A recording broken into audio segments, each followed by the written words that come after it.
Aventure totale, pas de limite, pas de retour en arrière. Les tout au bout à Oman, c'est maintenant.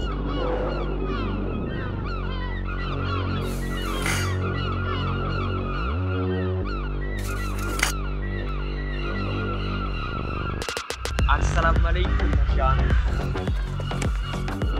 Alors on est sur un dos, le bateau traditionnel à Oman, pour aller voir Les fjords. Voilà, apparemment ça a l'air super sympa. On devrait faire du snorkeling, mais je pense qu'il fait un peu froid pour l'instant, ça devrait être sympa. Et voilà, c'est parti. Bienvenue dans la péninsule de Musandam, au cœur du détroit d'Ormuz, un joyau caché du sultanat d'Oman. Pour nous, ce sera juste une banane. Nous avons largué les amarres pour une journée placée sous le signe de la beauté et de l'émerveillement. Naviguant parmi d'autres bateaux, nous scrutons l'horizon en quête de dauphins. Et soudain, l'attente prend fin. Nous plongeons à leur rencontre et vivons une parenthèse hors du temps.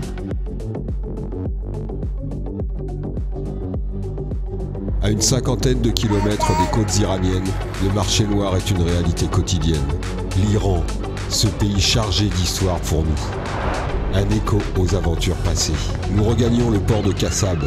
Notre aventure à Oman démarre en beauté.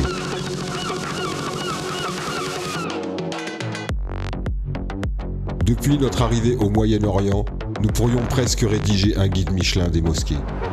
Parmi les joyaux architecturaux que nous avons découverts, la grande mosquée du sultan Qaboos, située à Sohar, se démarque. Dédiée au précédent sultan d'Oman, Qaboos bin Saïd, cette mosquée est une véritable œuvre d'art. Sur l'échelle de la beauté, elle s'impose sans hésitation dans le top 5 des merveilles que nous avons eu la chance de visiter. Une symphonie de détails et d'élégance, où chaque recoin invite à la contemplation.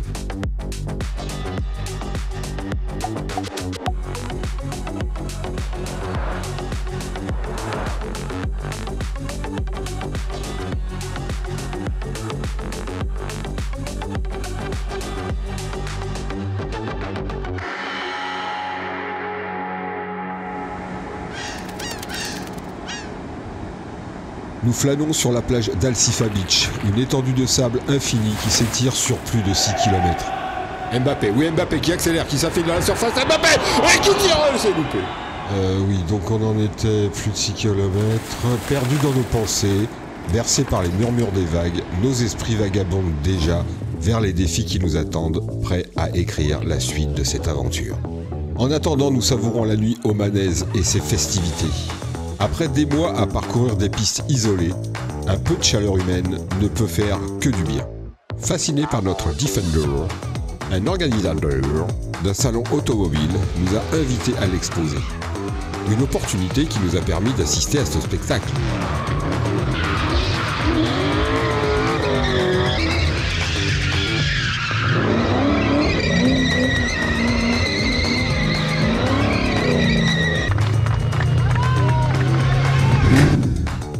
Alors je vais le dire, hein, c'est débile. Hein. Alors, vraiment, c'est une débilité sans nom. Hein. À part des acouphènes et respirer de la merde, je vois pas quel est l'intérêt.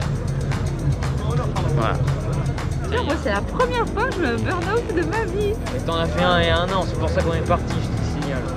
Tao résume bien notre ressenti. Trop de lumière, trop de bruit, trop de tout. Une surenchère qui nous rappelle les banalités de la vie moderne, ces futilités qui nous éloignent de l'essentiel. Mais ne cédons pas au découragement. Une halte au marché aux poissons de Mascate, et déjà nos pensées s'envolent vers des barbecues grandioses sur des plages désertes sous l'immensité étoilée. Depuis le début de ce voyage, nous avons troqué les chambres d'un 5 étoiles pour un véritable palais. Un refuge ouvert sur des milliers d'étoiles. Et chaque nuit est un rêve, chaque instant est une invitation à l'évasion. Un détour par le souk où une évidence s'impose, nous n'avons besoin de rien.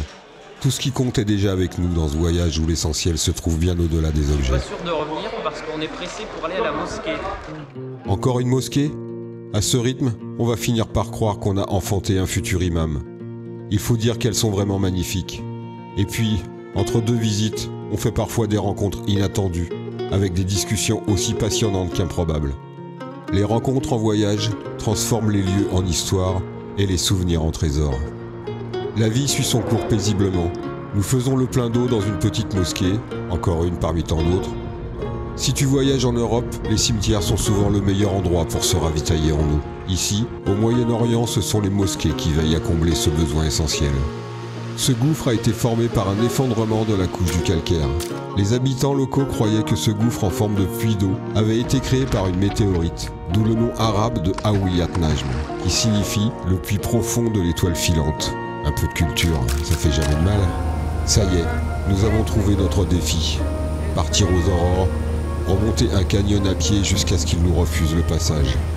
Rien de plus simple, rien de plus fou. Voilà ce qui nous attend. Le plan ? Minimaliste. Un sac étanche, des cordes, un peu de nourriture, une trousse de secours et une motivation à 110%. Inconnu, la durée, la distance, la difficulté, tout est un mystère.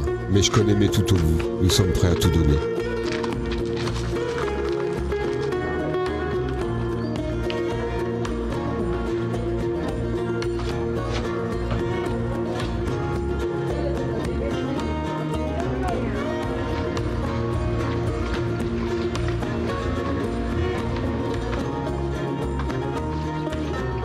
Les premiers mètres sont presque une promenade. On rit, on saute de rocher en rocher comme des cabris. Le décor est à couper le souffle. Un canyon majestueux, sculpté par des siècles, peut-être des millénaires. On croise des bédouins, témoins d'une vie simple et dure, venus inspecter leur canalisation. Mais notre chemin va dans l'autre sens, là où peu osent s'aventurer. C'est trop belle avec cette lumière, c'est trop beau. Le retour, on n'aura pas à la lumière.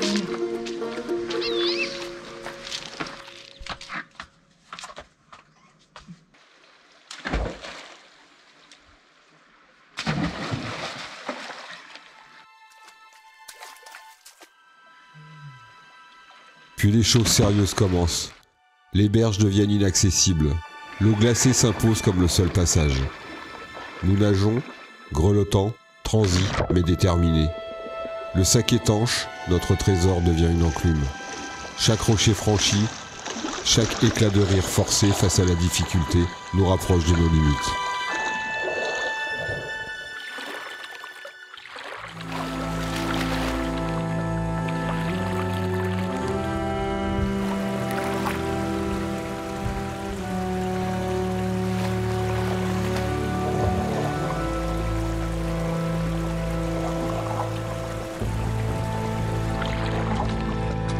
La motivation tient bon, mais les sourires se font plus rares. Les cabris ont laissé place à de vrais guerriers.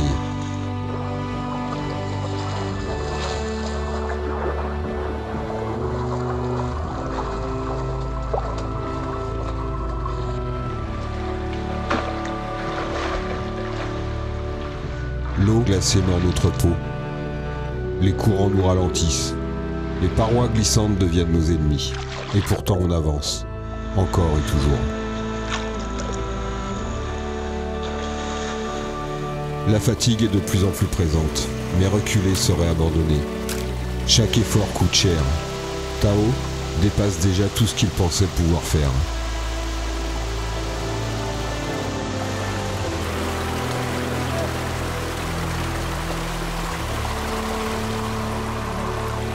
Il faut bouger, coûte que coûte. Le froid est bien installé au plus profond de nous. On se questionne, le physique est amoindri déjà. Mais le mental tient bon, alors on avance. Le défi, dès que le passage est bloqué, on fait demi-tour.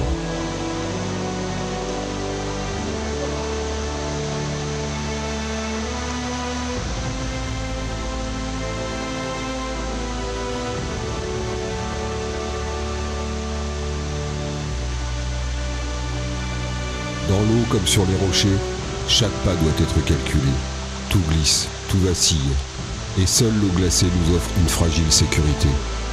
La nature ici ne pardonne rien. Joe, malgré une chute sur le dos, se relève avec la rage d'une tigresse.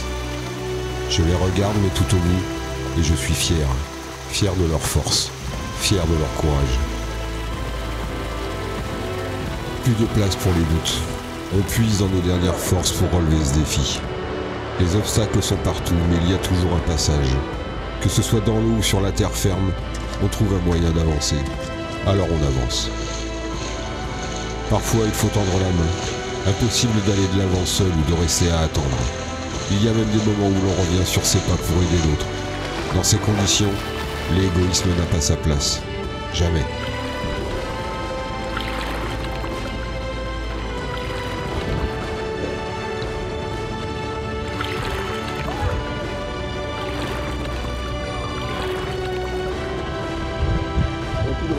Pousse tes fesses, là, tu vas tout droit. Allez-y.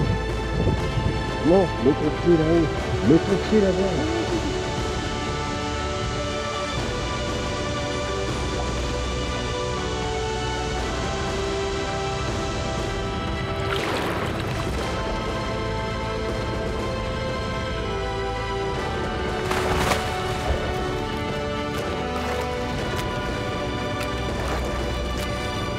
Nous approchons de l'impensable. Une falaise immense se dresse devant nous. Notre défi s'achève.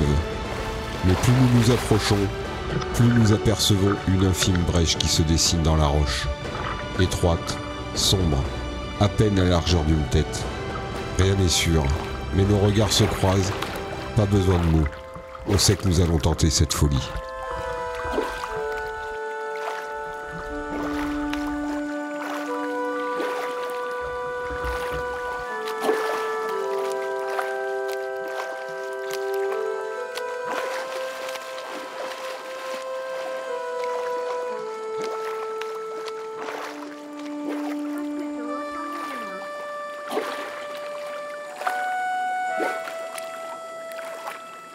En s'engouffrant dans cette brèche, nous passons à un autre niveau.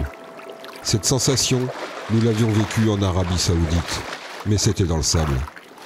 La lumière diminue à chaque mètre. L'eau glacée ne nous permet pas d'être lucide. Les parois se resserrent, et bientôt, c'est le noir total. Un noir absolu, étouffant, où chaque mouvement devient un défi. C'est bon, vas-y.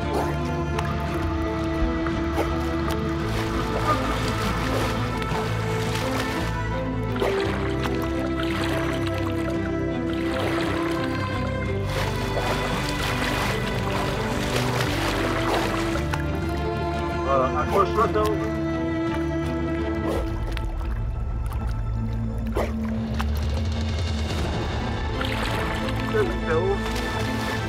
Et puis soudain, au loin, un éclat. Un filet de lumière, fragile mais irrésistible. Il nous appelle, il est notre promesse, notre récompense. Alors on nage avec tout ce qu'il nous reste. Et là, l'impensable, la brèche s'ouvre sur une grotte. Une cascade d'eau pure se déverse devant nous. Scintillante, sous cette lumière irréelle, nous sommes ailleurs, dans un autre monde. Un sanctuaire caché, un trésor que seuls ceux qui osent peuvent découvrir.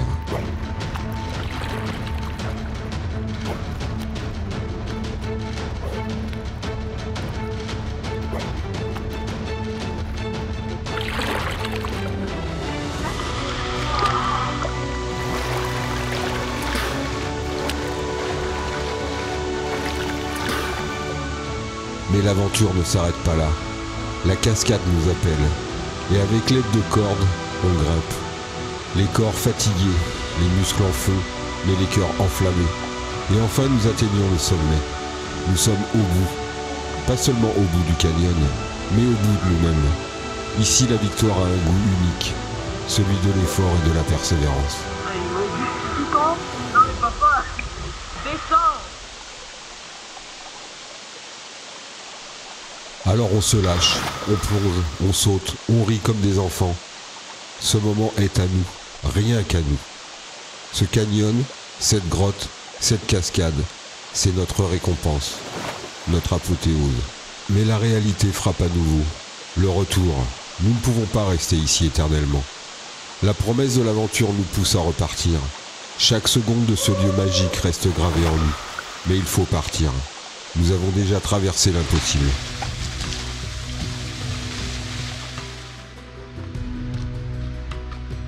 Le chemin du retour est tout aussi exigeant, encore plus épuisant même.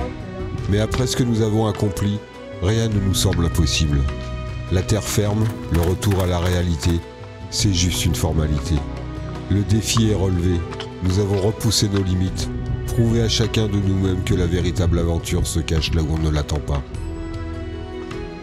Là où tout semble perdu, une lumière surgit toujours pour ceux qui persévèrent.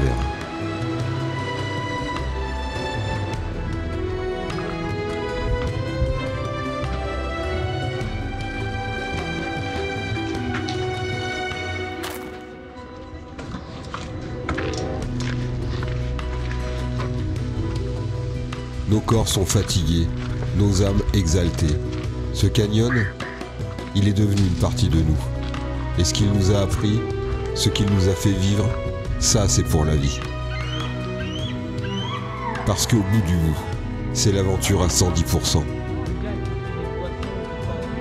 Et nous n'imaginions pas que ce nom de tout au bout et cette punchline tout au bout du chemin nous collerait à la peau comme un tatouage.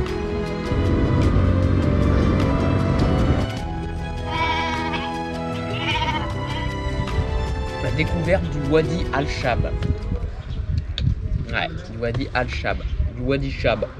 Et on a nagé dans de l'eau et on était entouré de rochers et d'eau. Et oui. Et à un moment. Mais surtout, oui. Ouais, vas-y. Oui. on a découvert une grotte secrète. Ah ouais. C'est-à-dire que, bah oui, mais cette petite brèche, il n'y a que notre tête qui passait. Ouais. C'est incroyable. Et quand on passe la tête et qu'on avance un peu, On se retrouve On dans est- une grotte sous-marine. et on découvre une merveilleuse cascade. Des dinosaures partout.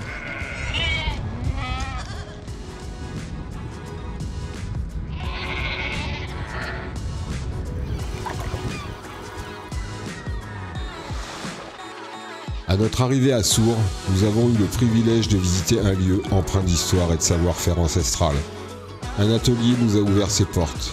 Les légendaires bateaux omanais, les boutres ou d'eau prennent vie ici. Tout respire l'authenticité et la tradition. Les senteurs du bois fraîchement travaillé, mêlés au chant des outils, résonnent sur les coques en construction. Sous nos yeux, des artisans façonnent planche après planche ces géants des mers qui depuis des siècles relient les rives du monde arabe aux confins de l'Inde et de l'Afrique. Tao, emporté par l'effervescence, s'essaie à manier le marteau. Sous le rire des artisans, il frappe timidement une cheville de bois. Ici, pas de machine sophistiquée ni de ligne de production moderne. Tout est réalisé à la main dans un respect absolu des traditions. Ces bateaux, qui semblent presque indestructibles, sont bien plus que des moyens de transport. Ils sont les gardiens d'un patrimoine qui refuse de s'effacer.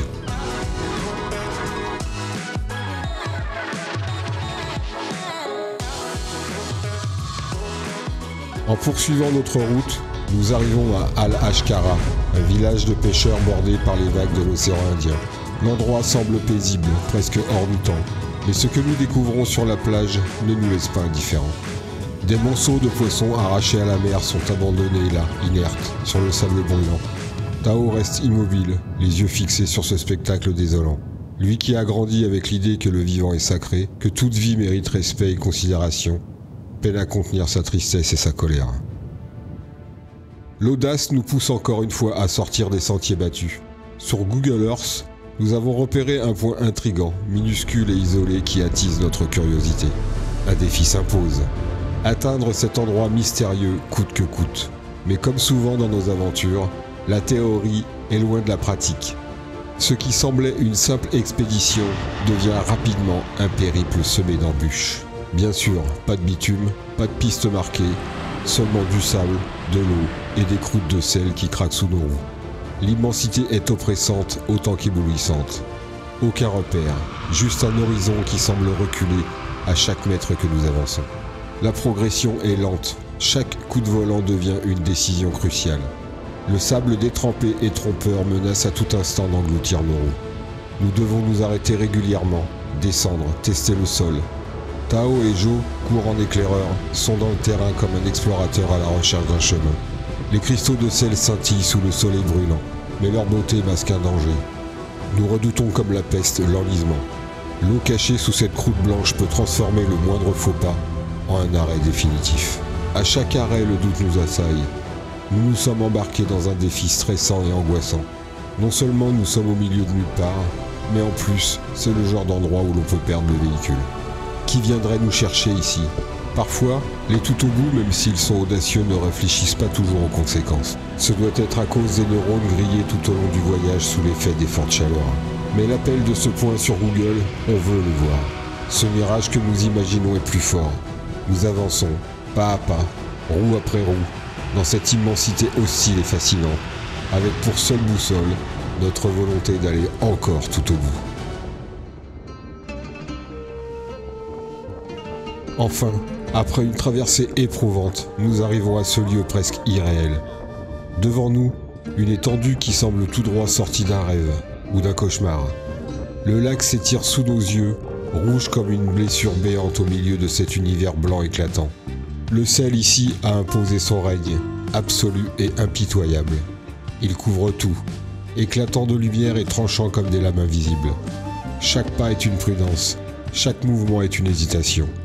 C'est un paysage d'une beauté hallucinante, inhospitalière, où même l'air semble figé. Aucune vie. Le silence ici n'est pas apaisant, il est oppressant. Tout ce qui ose s'aventurer dans ce royaume de sel finit par y succomber.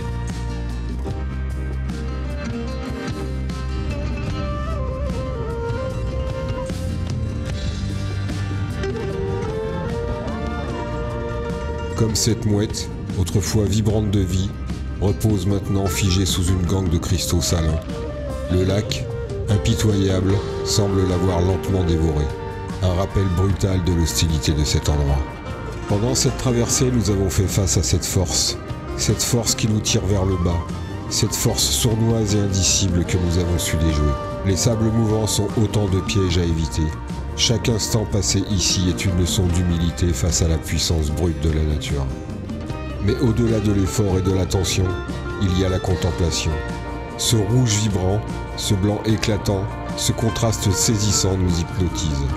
C'est un lieu qui impose le respect, une terre où le vivant n'a pas sa place, mais où la beauté cruelle et majestueuse domine sans partage. La nature est un chef-d'œuvre, un miracle vivant. Et pourtant, nous passons devant elle, aveugles, sourds et insensibles. Si l'on profanait la Joconde, si on la recouvrait de boue, les gens bien pensants hurleraient à l'injustice. Mais lorsqu'on souille notre planète, le tableau vivant qui nous donne tout, l'air, l'eau, la vie, le silence est assourdissant. Combien de temps encore allons-nous applaudir notre propre destruction?